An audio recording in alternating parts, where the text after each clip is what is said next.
What's up, YouTubers? Johnny DIY here. Today we're going to be changing the tie rods inner and outer on the 88 to 98 Chevy. If you guys are new to this channel, please subscribe.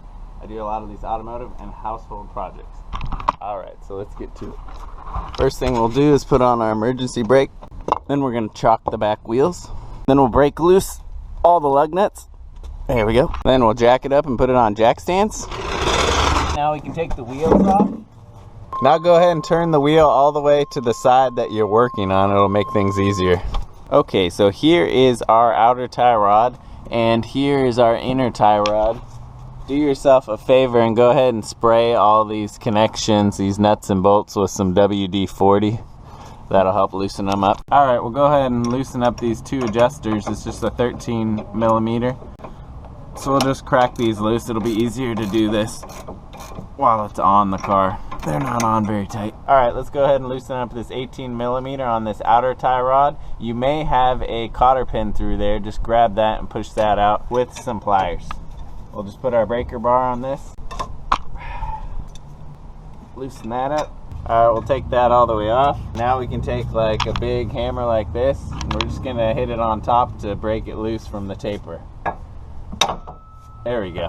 Alright, so let's do this inner one. You're just going to put the 18 millimeter wrench on it. You can't really get a ratchet in here. And a trick is take your big hammer and hit the end of it to break it loose. And then we can take it all the way off. Okay, so this back one, we can't really hit it with a hammer. We don't have room, so you're going to have to go ahead and buy one of these pickle forks, or you can rent them at like your local auto store. And what we're going to do is we're going to wedge it right in between on the back side, and we'll hit it with our big hammer. Actually, it's easier to do from this angle up here. There we go, and it just fell right out. Okay, now I'm just going to make a little mark with some nail polish on the old one right here, so that I'll have a reference point. I'll be able to count the threads in the length. Alright, so this inner tie rod has the Zerk fitting for the grease, and you're just going to have to screw it in a little bit and then tighten it with the 7 millimeter wrench. This outer one has a Zerk fitting too, but it's on the top, so screw this one in too. Okay, now let's unscrew the tie rods from this adjustment. You can go ahead and replace this adjustment if it's all rusted out and stuff. We're going to count how many times it takes us to unscrew it. So there's one, we have our mark. And there's two. Okay, now we'll thread that outer one on before we take the other one off, just to keep track of things and count our threads. This one came out to be 31. So 1, 2. Then we'll snug down that adjustment bolt so our turns doesn't get messed up. Okay, now on this inner one, when we take it off, these are reverse threads, so we'll count it turning it clockwise. 1, 2, 3. Now we'll turn that new inner one on. This one was 35 times it took, and it's reverse thread, so we're gonna turn it like we're loosening it. Okay, now we'll get our grease gun, and let's put some grease in these Zerk fittings. We're not gonna fill it up totally, because once there's pressure on when the car waits on them, we don't want there to be too much grease, so we'll just put some in till these plump up. Okay, now we'll take the whole assembly and we'll slip that back one. And then we'll take our new castle nut and start the thread on the back one, and then we will line up this front one. There we go, and put the nut on the top. Okay, then we're going to put our torque wrench on this front one, and this is going to be down to 46 pounds. There we go. And then we will take a new cotter pin and slide that through.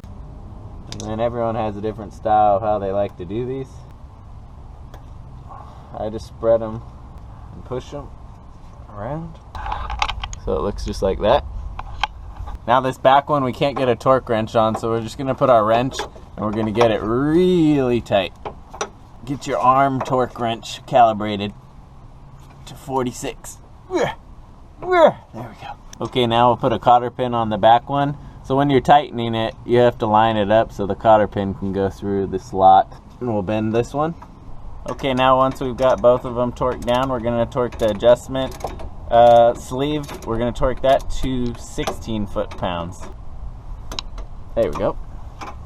Okay, so the tie rods are done now. You're going to have to get an alignment for this because this is just a rough estimate. You want to get an alignment done whenever you do any front end work. And then let's go ahead and put the wheels back on and snug down the lugs. Now we can lower it down off the jack stands. Now we'll torque down the wheels good and tight now it's on the ground. Alright guys, I just took the truck around the block and the suspension is really tightened up now. All that looseness is totally gone, so it worked perfect. If you guys found this video helpful and liked it, give it a thumbs up and please subscribe to my channel and click the bell to get all my new videos. Alright guys, thanks for watching Jonny DIY. Keep on doing it yourself. Take care.